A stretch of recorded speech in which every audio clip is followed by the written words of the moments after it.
Voina chuan guitar lesson thar kan zir ho lenga voina kan zir ho le tur chu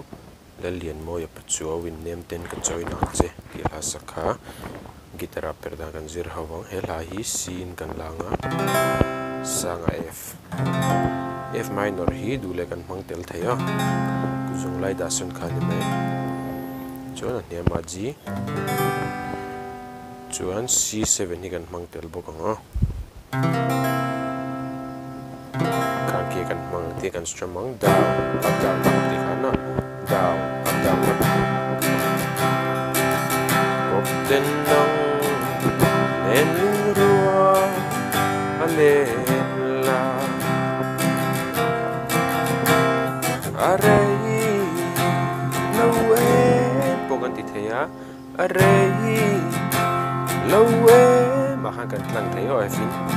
lim lai ni bass drum khani mai down up ala nen karon play nga uluk de ni lo ngai thale don ne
dang hi e